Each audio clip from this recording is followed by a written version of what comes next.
Hmm, C'est déjà le matin. Je viens de me coucher pourtant. Marc!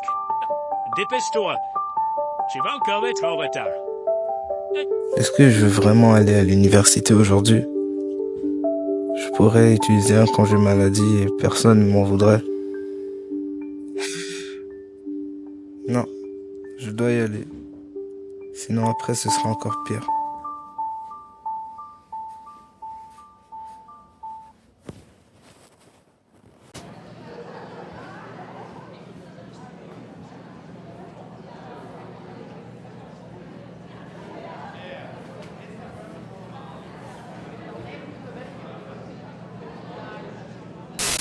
Selon un sondage effectué auprès de 500 élèves appartenant aux 4 associations médecine représentées par la Fédération musicale étudiante du Québec, près d'un étudiant sur 8 a déjà songé au suicide depuis le commencement de ses études.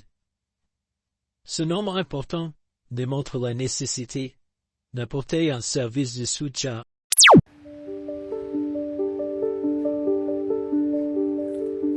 Quand est-ce que ça a arrêté d'être amusant? J'aimais passer du temps à l'école pour étudier. Apprendre était un plaisir et je me sentais tellement bien après chaque séance. Qu'est-ce qui a changé entre temps? Je n'arrive pas à décrire ce que je fais ici. Je suis présent physiquement, mais mentalement ailleurs. J'ai à peine le temps de me concentrer sur la matière que nous passons déjà à notre sujet. C'est tout pour le cours d'aujourd'hui. Lisez et faites les pages 101 à 133 de votre manuel pour le prochain cours. Bonne journée.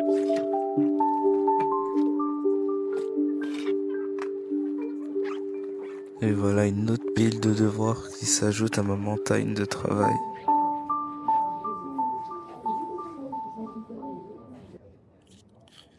Biologie, biochimie, biophysique, je ne sais plus où donner de la tête. Je suis fatigué, je n'en peux plus. Le burn-out, selon le dictionnaire, désigne un syndrome d'épuisement professionnel caractérisé par une fatigue physique et psychique intense, générée par des sentiments d'impuissance et de désespoir. Lorsqu'on arrive en médecine, on remarque tout de suite que la plus grande difficulté réside dans l'organisation. Les cours, les travaux et le repos sont tous des éléments à prendre en compte.